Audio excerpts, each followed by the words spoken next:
Hello बच्चों, welcome to CUET अड्डा 24/7। मैं हर्ष, आपका बिजनेस स्टडीज कॉमर्स का मेंटर, आपके सामने आ चुका हूं बेटा एक बहुत ही इंफॉर्मेटिव वीडियो लेके। और इस वीडियो में उन सारे सवालों का जवाब आपको मिलेगा कि क्लास 12th की सर तैयारी कैसे शुरू की जाए, किस प्रकार से ऐसा क्या करें कि 95% या उससे भी ज्यादा स्कोर हमारा कॉमर्स के सब्जेक्ट्स में बन पाए, क्लास 12th में हम एक्सेल कर पाए। तो अपनी तैयारी किस तरीके से शुरू करनी चाहिए, क्योंकि अभी तो सर ऑलमोस्ट ऑलमोस्ट हमारे पास 9 से 10 महीने हैं। तो कैसे यूटिलाइज करें अपने टाइम को, इन सारे सवालों का जवाब आपको मिलने वाला है इस वीडियो में। तो बेटा अगर ये सारे सवाल आपके भी हैं तो इस वीडियो को लास्ट तक जरूर देखिएगा। इसमें मैं कुछ ऐसी आपको टिप्स बताने वाला हूं, ऐसी कुछ स्ट्रेटेजी बताने वाला हूं, शेयर करने वाला हूं जो आपको बहुत फायदा देगी इन टर्म्स ऑफ आपके क्लास 12th 2024 के बोर्ड के लिए। तो बच्चों आप क्या कर सकते हो, आप इन पॉइंट्स को नोट भी कर सकते हैं एंड अगर आप स्क्रीनशॉट खींचना चाहें तो वो भी आप कर सकते हैं। तो हमारा जो आज का वीडियो है बेटा वो सिर्फ और सिर्फ कॉमर्स के सब्जेक्ट्स के लिए ही है। आपके ऑप्शनल या इंग्लिश के लिए भी हम लोग डिस्कशन नहीं करेंगे। आज का जो टॉपिक है हमारा वो क्या है, जो वीडियो है हमारा वो समर्पित है बेटा क्लास 12th कॉमर्स के सब्जेक्ट को, चाहे वो अकाउंटेंसी हो, चाहे वो बिजनेस स्टडीज हो, और चाहे वो इकोनॉमिक्स हो। और टारगेट क्या लेके चल रहे हैं, मैं ये कह रहा हूं कि भाई आज जो हमारे बच्चे इस वीडियो को देख रहे हैं वो आज अपना टारगेट सेट करें, अभी अपना टारगेट सेट करें कि हमारा टारगेट क्या है, 95% या उससे भी ज्यादा नंबर हमें लेके आने हैं तीनों के तीनों सब्जेक्ट्स में। ओके जी, तो चलिए शुरू करते हैं बेटा। और सबसे पहली जो आपके लिए टिप रहेगी वो ये रहेगी कि नो योर सिलेबस। अपने सिलेबस को सबसे पहले देखिए। अब होगा क्या यहां पे, सिलेबस को देखने का क्या मतलब है, आप मेरी इससे पहले जो मेरी वीडियो आई है जहां पे मैंने आपको अकाउंट्स, BST और इकोनॉमिक्स तीनों का सिलेबस भी डिस्कशन किया है आपके साथ, और वहां पे मैंने आपको रिलेटेड टॉपिक्स भी बताए हैं और हर टॉपिक का क्या वेटेज है, कितने नंबर का एक टॉपिक है, ये भी आपको बताया है। तो बेटा यहां पे सबसे पहले आपको क्या करना है कि अपना सिलेबस आपको चेक कर लेना है। चाहे वो कोई भी सब्जेक्ट हो, आपको अपना सिलेबस पूरे अच्छे तरीके से पता होना चाहिए कि क्या डिलीट हो रहा है, क्या कुछ आ रहा है। तो सिलेबस देख लीजिएगा। दूसरा पॉइंट आता है try to complete syllabus by December. अब मैं हमेशा अपने बच्चों से ये कहता हूं कि बेटा कुछ भी करिए, दिसंबर तक अपने सिलेबस को अवश्य कंप्लीट कर लें। वजह, उसका रीजन है बेटा, बहुत सॉलिड रीजन है। उसका रीजन क्या है कि अगर आप दिसंबर तक अपना कोर्स खत्म कर लेते हैं तो जनवरी और फरवरी या मार्च में आपके बोर्ड्स के पेपर होंगे, अगर सब कुछ सही रहा। अगर कोविड-19 की बात की जाए तो बेटा जब कोविड-19 था तो हमारा पेपर अप्रैल मई तक चला गया था। बट अगर हम बात करें अपने सब कुछ नॉर्मल है, मार्च में हमारे बोर्ड्स के एग्जाम हो रहे हैं, तो बेटा जैन और फेब आपका निकल जाएगा प्री बोर्ड देते देते और अपना रिवीजन करते करते। तो मेरा बच्चों से ये रिक्वेस्ट रहता है कि बेटा अपना जो भी आप तैयारी कर रहे हैं, जैसे भी कर रहे हैं, अपना सिलेबस जो है निपटा के खत्म कर दीजिए दिसंबर एंड तक आते आते। ठंडी की छुट्टी भी मिलेंगी तो वहां पे भी आप अपने सिलेबस को खींच सकते हैं, चाहे वो किसी भी सब्जेक्ट का सिलेबस ही क्यों ना हो। तो दिसंबर तक अपने सिलेबस को अवश्य कंप्लीट कर लें, स्टडी स्टार्ट करो, अभी नहीं तो कभी नहीं। बेटा एक बात आपने सुनी होगी कि भाई जो आपको करना है वो अभी शुरू करिए, क्योंकि अगर आप कल के ऊपर टालते जाएंगे, अभी बच्चे क्या कहेंगे, यार सर अभी तो जून है, जुलाई है, अगस्त है, सितंबर, अक्टूबर, नवंबर, दिसंबर, जैन, फेब, मार्च, बहुत सारे महीने हमारे पास हैं। तो बेटा वो सारे महीने देखते ही देखते निकल जाएंगे और आप सोचते ही रह जाओगे कि कल से पढ़ेंगे, कल पढ़ेंगे, कल पढ़ेंगे। क्योंकि बेटा कल कभी नहीं आता, ये आपने हमेशा सुना होगा। अगर आपको तैयारी करनी है, समर वेकेशन चल रही है, तो आज से तैयारी शुरू करिए। 9 महीने कब निकल जाएंगे, क्योंकि बेटा अभी आप 12th में आए हो, आपका टर्म शुरू होगा, टर्म 1, टर्म 2, फिर हाफ ईयरली के पेपर होंगे, फिर प्री बोर्ड 1 होगा, प्री बोर्ड 2 होगा, फिर आपका जाके बोर्ड होगा। आप पूरे साल इन्हीं सब चीजों में लगे रहोगे, प्रोजेक्ट बनाओगे, वाइवा दोगे, तो इन सब चीजों में आप लगे रहोगे। इसी वजह से कह रहा हूं कि अपनी समर वेकेशन के टाइम को भी यूटिलाइज करिए और अभी से पढ़ाई शुरू कर दीजिए। ओके जी, अब पढ़ाई करना कैसे है, देखो बेटा जब आप अभी स्कूल में रहोगे या जो हम लोग आपको पढ़ाएंगे, तो वहां पे आपको क्या करना है, आपको अपने हैंड रिटन नोट्स बनाने हैं। अब नोट्स बनाने का बच्चों ये मतलब होता है कि जब आप लिखते हो ना तो आपकी आंख भी काम कर रही है, आपके हाथ भी काम कर रहे हैं, आपका दिमाग भी काम कर रहा है, और अगर आप हमारी वीडियोस को देख रहे हो तो आपका कान भी काम कर रहा है। मतलब कि आपके चार चार सेंसेस काम कर रहे हैं। वहां पे जो ग्रैस्पिंग पावर होती है बच्चे की वो 100% हो जाती है कि जो हम पढ़ रहे हैं वो हमें आ रहा है। जो बच्चा नोट नहीं बनाता है वो कंफ्यूज इस वजह से रहता है क्योंकि वो छोटी छोटी चीजों के लिए किताब को खोलना प्रीफर करता है, और किताब खोलते ही उसको कंफ्यूजन हो जाती है। चाहे वो कोई भी सब्जेक्ट हो, अपने नोट्स बनाए। अगर मैं अकाउंटेंसी की बात करूं बेटा, तो अकाउंटेंसी में नोट्स बनाने की दरकार आपको थ्योरेटिकल टॉपिक में है, बाकी प्रैक्टिकल टॉपिक्स को आप कहीं भी प्रैक्टिस कर सकते हैं। ओके जी, न्यूमेरिकल रेगुलर प्रैक्टिस बेटा, अकाउंट्स और इकोनॉमिक्स के कुछ न्यूमेरिकल रेगुलर प्रैक्टिस मांगते हैं। देखिए होगा क्या, मैं आपको बताता हूं, जब आप 12th क्लास की प्रिपरेशन कर रहे होंगे तो आपको अकाउंट्स पढ़ाई जाएगी, और अकाउंट्स में क्या होगा, आपको क्वेश्चंस करने होंगे। बच्चे गलती ये नहीं करते हैं कि वो अकाउंट्स को समझ नहीं पाते हैं, बच्चे गलती ये करते हैं कि वो प्रैक्टिस से बचना चाहते हैं, क्वेश्चन लगाते नहीं है, और ये उनकी सबसे बड़ी दिक्कत है। वो पढ़ लेते हैं, उनको समझ में आता है, टीचर ने पढ़ा दिया, हमको समझ में आ गया, बट हमने प्रैक्टिस ही नहीं की। और समझ में आ जाना और अकाउंट्स में प्रॉपर कॉपी में क्वेश्चन करके आना, कम समय में ज्यादा क्वेश्चन, वो दोनों अलग अलग बातें हैं। तो अगर आपको उससे बचना है, उस कंफ्यूजन से बचना है, उस देरी से बचना है क्वेश्चन करने की, पेपर ना छूट जाए, इस चीज में फोकस करना है, तो बच्चों आपको प्रैक्टिस पे ध्यान देना पड़ेगा। और प्रैक्टिस के लिए मेरी तरफ से ये टिप रहेगी कि अगर आज आपने मान लीजिए कि गुडविल का चैप्टर पढ़ा है, तो आज आपने गुडविल के चैप्टर में 2 फॉर्मूले पढ़ लिए, सुपर प्रॉफिट मेथड और एवरेज प्रॉफिट मेथड, तो उसके 10 क्वेश्चन लगा डालिए। और हमेशा ये फोकस करिए कि जैसे जैसे आप चैप्टर्स में आगे बढ़ते जाएं, मान लीजिए आप अकाउंट्स का 5वां या 6वां चैप्टर पढ़ रहे हैं, तो पीछे के एक एक क्वेश्चन प्रैक्टिस करते जाएं। ठीक है भाई, तो रेगुलर प्रैक्टिस बहुत ज्यादा जरूरी है। और हमेशा ये फोकस करेंगे, जब सिलेबस खत्म हो जाए, सिलेबस खत्म होने वाला हो, तो बेटा एक दिन 1 day is equal to 5 question. Accounts मांगता है प्रैक्टिस, प्रैक्टिस नहीं तो अकाउंट्स में अच्छे नंबर नहीं, ये इस बात की गारंटी है। ऐसा कोई बच्चा नहीं होगा जो प्रैक्टिस नहीं कर रहा और अकाउंट्स में फुल मार्क्स लेके आए। तो बेटा आपको क्या करना है, आपको धीरे धीरे धीरे धीरे एक दिन में 5 क्वेश्चन करने हैं। आपने एक टॉपिक पढ़ा, आपने मान लीजिए change in profit sharing ratio पढ़ा, तो उसके 5 क्वेश्चन कर लीजिए। हाँ, मैं समझता हूं कि आपको स्कूल भी जाना है, आपको अपना टाइम भी मैनेज करना है, तो बेटा मैं ये नहीं कह रहा हूं कि 5 क्वेश्चन बड़े बड़े हो, 2-3 क्वेश्चन छोटे हो जाए, 2-3 क्वेश्चन बड़े हो जाए। ठीक है, तो आपका एक आधा घंटा 45 मिनट 1 घंटे में आपका अकाउंट्स भी प्रैक्टिस होता रहेगा। Okay ji, 6 point is revision. बेटा क्या होगा कि आप जब जैसे जैसे आगे बढ़ते जाओगे, क्योंकि क्लास 12th का सिलेबस बहुत ज्यादा वाइड है और बच्चे को 5 सब्जेक्ट पे फोकस करना है, अकाउंट, बीएसटी, इकोनॉमिक्स, इंग्लिश और एक आपका ऑप्शनल। वहां पे क्या होगा बेटा कि आप 8-9 घंटे स्कूल में बिताओगे, फिर आप अपने घर आओगे थक के, अब आपका टाइम मैनेज नहीं हो पाएगा और आप रिवीजन पे फोकस नहीं कर पाओगे। लेकिन बेटा आप रिवीजन कर सकते हो संडेज को, छुट्टियों में, है ना भाई। संडे को आपको स्कूल नहीं जाना है, आपको 15 अगस्त पड़ रही है, आपको भाई 26 जनवरी पड़ रही है, या ऐसा कोई भी हॉलिडे पड़ रहा है, दिवाली का टाइम पड़ रहा है, तो भाई ये कहने का मतलब है कि आपका बोर्ड का साल है, आप नॉन सीरियस तो हो नहीं सकते हैं। तो इन छुट्टियों का इस्तेमाल करिए अपना रिवीजन करने के लिए। और रिवीजन करने में ऐसा नहीं कह रहा हूं कि रिवीजन करने में अगर 2 घंटा पढ़ने में लगाए तो 2 घंटा रिवीजन करने में लगेगा। रिवीजन करने में 10 से 15 मिनट लगाइए, ओनली 10 to 15 मिनट अपने दिन के निकालिए जहां पे आप रिवीजन करें, नहीं तो आप आगे की चीजें पढ़ते जाएंगे और पीछे की चीजें आप भूलते जाएंगे। 7 पॉइंट इज थ्योरी। अगर मैं प्रैक्टिकल की बात करूं तो मैंने आपको बताया कि रेगुलर प्रैक्टिस चाहिए न्यूमेरिकल में। और अगर बेटा मैं थ्योरी की बात करता हूं, थ्योरी में आपको याद बिल्कुल नहीं करना है, आपको सिर्फ और सिर्फ समझना है, सिर्फ रीडिंग करनी है। अगर अकाउंट की थ्योरी की बात करता हूं, अगर बीएसटी की थ्योरी की बात करता हूं, या इकोनॉमिक्स की थ्योरी की बात करता हूं, रटना कहीं नहीं है, no rote learning, only reading. Reading करने से आपका काम हो जाएगा। जैसे बेटा आप गाने सुनते हो ना, तो गाने सुनते हो ईयरफोन लगा के और धीरे धीरे अपने आप गाने वो याद हो जाते हैं। आप जानबूझ के याद नहीं करते हो, ऐसा तो नहीं होता ना कि पेपर लेके बैठे हैं गाना याद कर रहे हैं, ऐसा नहीं होता, लेकिन फिर भी आपको गाना याद हो जाता है। आपको इसी तरीके से बेटा बार बार रीडिंग करनी है एंड थ्योरी आपको अपने आप समझ में आ जाएगी। इतनी बेसिक लैंग्वेज लिखी हुई है इकोनॉमिक्स, बीएसटी एंड अकाउंट्स में। ओके जी, अगर मैं बेटा नेक्स्ट टिप की बात करता हूं तो वो होने वाली है, अगर थ्योरी की तो राइट आंसर्स इन पॉइंट्स। अगर बीएसटी की बात की जाए या इकोनॉमिक्स की बात की जाए तो हमेशा अपने आंसर्स को पॉइंट्स में लिखे। देखिए कई बार क्या होता है कि बच्चे को आता बहुत है, लेकिन पेपर में जब वो लिखने जाता है तो अच्छे से लिख नहीं पाता है, जिसकी वजह से नंबर नहीं मिलता है। अब बच्चा और उसके पेरेंट्स या उसकी फैमिली या हम टीचर से सोचते हैं कि इस बच्चे ने मेहनत तो बहुत की थी, नंबर क्यों नहीं आए। इसलिए नहीं आया बेटा क्योंकि वो पॉइंट्स में आंसर नहीं लिख रहा है, क्योंकि उसका प्रेजेंटेशन स्किल अच्छा नहीं है। उसको समझ में तो आ गया, बच्चा मेहनती भी है, लेकिन वो लिखते समय अच्छा नहीं कर रहा है।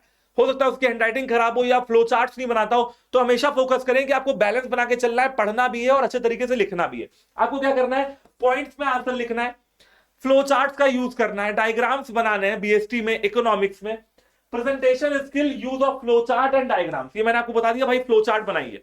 ठीक है, अपनी चीजों को अपने तरीके से एक्सप्लेन करना सीखिए।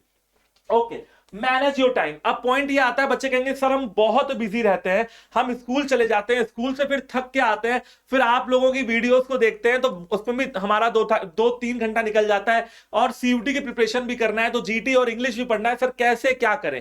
तो बेटा उसके लिए स्ट्रेटेजी ये रहेगी कि अपने टाइम को मैनेज करें। मंडे को अकाउंट्स पढ़ लिया तो ट्यूसडे को, अगर आप परेशान हो रहे हो अकाउंट्स पढ़ के, तो ट्यूसडे को मत पढ़ो, चिल करो। ठीक है, ट्यूसडे को आप बीएसटी पढ़ लो, इकोनॉमिक्स पढ़ लो। तो इससे क्या होगा बेटा, अलग अलग सब्जेक्ट पढ़ने से इंटरेस्ट बना रहता है, आप बोर नहीं होते हो। और अगर आप पूरे हफ्ते अकाउंट्स ही करते रहोगे तो आपके अंदर बोरियत वाली फील आ जाएगी। ठीक है, तो अपने टाइम को मैनेज करिए, अपना शेड्यूल कुछ इस तरीके से बनाइए कि आप 8 बजे से स्कूल जा रहे हैं, 2 बजे स्कूल से 3 बजे स्कूल से वापस आ रहे हैं, फिर आप रेस्ट कर रहे हैं, फिर आपने एक दो घंटे पढ़ाई कर ली, फिर रेस्ट कर लिया। कुछ शेड्यूल को ऐसा बनाइए। ओके जी, फिर आते हैं बेटा 11 पॉइंट पे, prepare for sessional half yearly pre board 1 and pre board 2। अब होगा क्या बेटा कि भाई पूरा सिलेबस आप एक दिन में तो खत्म नहीं कर लोगे, तो आपके स्कूल में चलने वाले जो भी पेपर आ रहे हैं आप उनके लिए प्रिपेयर करते रहो, बोर्ड्स के लिए अपने आप प्रिपेयर हो जाओगे।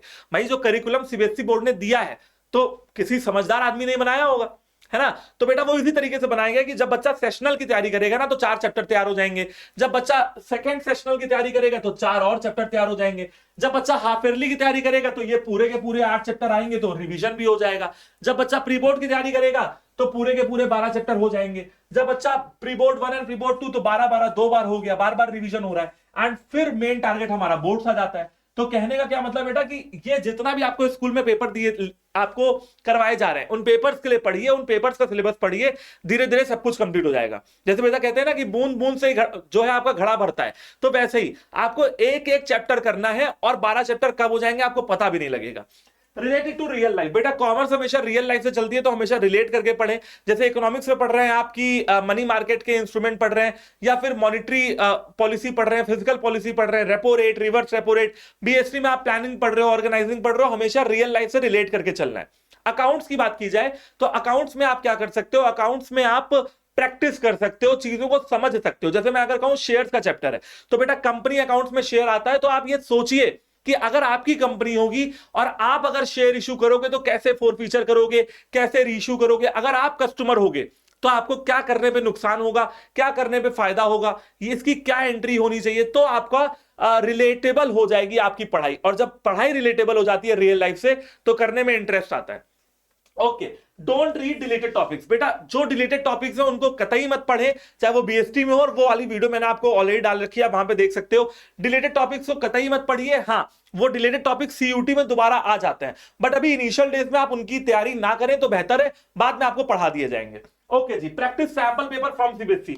अब बच्चे कहेंगे सर अभी से ही सैंपल पेपर, अभी से ही सैंपल पेपर तो लोग कहते हैं 9 महीने बाद लगाना चाहिए। बेटा मैं ये कहता हूं कि तुमने एक चैप्टर पढ़ा तो एक चैप्टर के 4 क्वेश्चन लगा डालो, क्या जा रहा है, ठीक है। मतलब पूरा सैंपल पेपर, अगर तुमने एडमिशन पढ़ लिया अकाउंट्स में तो एडमिशन के 2 क्वेश्चन लगा लो, क्या जा रहा है, तुमको पता लग जाएगा ना कि सैंपल पेपर जो सीबीएसई बोर्ड का आ रहा है वो कैसा आ रहा है। इसके अलावा try out previous year paper, जब आपका सिलेबस थोड़ा बहुत खत्म हो जाए, बेटा 6 चैप्टर हो जाए, 7 चैप्टर हो जाए, 8 चैप्टर हो जाए, तो प्रीवियस ईयर का पेपर भी आप लगा सकते हैं। एंड जो आज का सबसे महत्वपूर्ण सवाल है कि सर समर वेकेशन में क्या करें, तो बच्चों मेरी तरफ से एडवाइस ये रहेगी कि जो आपका 20 नंबर का प्रैक्टिकल होता है, पेपर आपका 80 नंबर का आता है, 20 नंबर का प्रैक्टिकल होता है, उसके लिए जो स्कूल से प्रोजेक्ट की फाइल मिली है अकाउंट्स, बीएसटी या इकोनॉमिक्स में, अगर मिल गई है तो इस समर वेकेशन में बना डालिए। जून भर आपके पास टाइम है, अपनी सारी प्रोजेक्ट फाइल बना डालिए, ताकि बेटा आपको आगे आने वाले महीनों में किसी भी दिक्कत का सामना ना करना पड़े। प्रोजेक्ट फाइल आपकी रखी हुई है, जैसे ही टीचर ने मांगा, मैडम ने जैसे ही मांगा, हमने जाके जमा कर दी, कहानी खत्म। तो भाई ये कुछ टिप्स रही आपके लिए बच्चों, जो आपको ये बताएंगी कि क्लास 12th की पढ़ाई कैसे करनी चाहिए। एंड हम आपके साथ लगे हुए हैं प्रॉपर तरीके से, आपको स्टेप बाय स्टेप हर चीज पढ़ाई जाएगी आपके टर्म के हिसाब से, सीयूईटी के हिसाब से। एंड ये भी फोकस करना है कि बेटा क्लास 12th के साथ साथ सीयूईटी पे भी ध्यान देना है। और रही बात सीयूईटी की, तो सीयूईटी में कॉमर्स डोमेन के बच्चों के लिए एडवाइस ये रहेगी कि अकाउंट्स, बीएसटी, इकोनॉमिक्स तो क्लास 12th की लेवल की आनी है, थोड़ा बहुत आपको एमसीक्यू और प्रैक्टिस करवा दिया जाएगा, आपका काम हो जाएगा। बट जीटी इंग्लिश वो आपको अभी से पढ़ना स्टार्ट कर देना चाहिए, क्योंकि कॉमर्स के बच्चे तो वैसे ही थोड़ा बहुत मैथ से डरते हैं कॉमनली, मतलब मैं सबको नहीं कह रहा हूं, बट कॉमनली कॉमर्स के बच्चे मैथ से डरते हैं। तो क्वांट्स हो गया, रीजनिंग हो गया, जहां पे बेटा 8th क्लास तक की मैथ्स आनी है, तो उसमें भी आप थोड़ी बहुत पकड़ बनाना शुरू कर सकते हैं, प्रीवियस वीडियोस देख सकते हैं, आइडिया लग जाएगा कि क्या करना है। क्योंकि बेटा यही समय है, क्लास 12th में समय है, ये ठान लीजिए, ये मान लीजिए कि सीयूईटी करना है एंड एक अच्छे कॉलेज में एडमिशन लेना है। क्योंकि बेटा ये साल तो निकल जाएगा, लेकिन आगे के 4 साल क्या कर रहे हैं। अंडर ग्रेजुएशन कितने साल का है, 3 से 4 साल का, न्यू एजुकेशन पॉलिसी के हिसाब से 4 साल का ग्रेजुएशन हो रहा है, और उसके आगे की लाइफ डिसाइड करती है आपकी ग्रेजुएशन। तो बेटा आगे की लाइफ को एक राह देने के लिए, एक सही दिशा देने के लिए आपको सीयूटी की प्रिपरेशन भी स्टार्ट कर देनी चाहिए। एंड मैंने उसकी स्ट्रेटजी भी शेयर की हुई है, आप वीडियोस में जाएंगे ऊपर तो आपको स्ट्रेटजी मिल जाएगी कि क्लास 12 के साथ सीयूटी की तैयारी कैसे शुरू की जाए। और बेटा इसी के साथ हम जो टीचर्स हैं जो इस चैनल पे पढ़ा रहे हैं, चाहे मैं हूं, अमन सर हो, पूजा मैम हो, या जीटी इंग्लिश के टीचर हो, बेटा हम लोग आपके लिए पूरी तरीके से समर्पित हैं। लेकिन आपको यह सोचना होगा कि आज आज ये समय है, आज का ये दिन है, आज मैं ये ठान रहा हूं कि अगले 1 साल बाद जब मैं अपने आप को देख रहा हूंगा तो कहां देख रहा हूंगा, मैं अपने आप को किसी एक अच्छे कॉलेज में देख रहा हूंगा। क्योंकि आगे की लाइफ कौन डिसाइड कर रहा है? वो अच्छा कॉलेज डिसाइड कर रहा है। और अच्छे कॉलेज का रास्ता कहां से होके जाता है? सीयूईटी से होके जाता है। तो बेटा इसके साथ साथ हम लोगों ने आपके लिए क्लास 12th और सीयूईटी दोनों के लिए एक बहुत ही शानदार बैच लॉन्च किया हुआ है। बैच का नाम है एम्बिशन 2024, आप देख सकते हैं। और जो बच्चे सीयूईटी और ड्रॉप कर रहे हैं, क्लास 12th पास आउट है, अभी कुछ बच्चे तो क्लास 12th में जा रहे होंगे और कुछ बच्चे क्लास 12th पास आउट होंगे, उन दोनों के लिए ये हमारा बैच है, अभी से ही लॉन्च हो रहा है। ठीक है, अभी से लॉन्च होने का मतलब क्या है कि अपने टाइम को पूरा यूटिलाइजेशन, पूरा डीप इन डेप्थ स्टडी है ना, वो आपको करवाई जाएगी। बेटा कॉमर्स डोमेन की अगर आप बात करें तो यहां पे आपको इंटरैक्टिव सेशंस मिल रहे हैं, ऑफलाइन जैसा मजा आपको ऑनलाइन में मिल रहा है, लाइव डाउट सेशंस मिल जाएंगे, हम ही लोग आपको पढ़ाएंगे, मॉक टेस्ट आपको लगवाया जाएगा, है ना। कम्युनिटी ग्रुप है हम लोगों का जहां पे आप हम लोगों से डायरेक्टली चर्चा कर सकते हैं, बातचीत कर सकते हैं। और ये आपका बेटा जो कॉमर्स की अगर मैं डोमेन की बात करूं तो कॉमर्स का ये बैच है।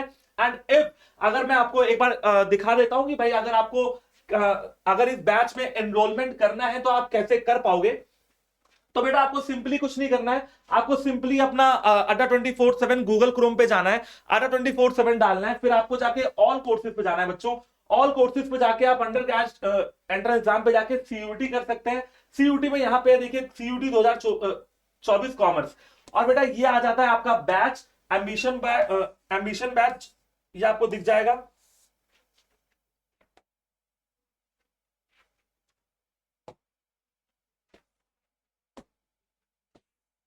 ओके बच्चों, तो यहां पे आप जैसे ही बाय नाउ पे क्लिक करते हैं तो बाय नाउ पे बेटा आपको कूपन कोड लगा देना है, दैट इज Y769। ओके जी, तो बेटा ये जब आप अप्लाई कर दोगे तो आपको ये जो पेमेंट करनी होगी ये करनी होगी 8399। तो ये आपको बैच इनिशियली रखा गया था प्राइस का 10499, बट आपको क्या मिल जाएगा? कूपन कोड लगाने से 2099 का डिस्काउंट मिल जाएगा। एंड कूपन कोड आपको पता ही चल गया है, Y769 is the coupon code here. और बेटा इसको लगा के आप एम्बिशन बैच खरीद सकते हो, एनरोल करा सकते हो और अपनी लाइफ में ये इंश्योर कर सकते हो कि सीयूटी 2024 हमारा निकलने वाला है। क्लास 12th की प्रिपरेशन इसमें कराई जाएगी, सबको साथ में लेके चलना है, चाहे वो क्लास 12th का बच्चा हो, चाहे वो सीयूटी का बच्चा हो। ठीक है बच्चों, तो आई होप कि आपको ये आज की वीडियो अच्छी लगी होगी। एंड इन्हीं सारी वीडियोस के लिए हमारे चैनल को भी सब्सक्राइब कर दें एंड हमारे साथ अमन सर के साथ एंड पूजा मैम के साथ जुड़े रहें। Thank you, tata, bye bye, जय हिंद।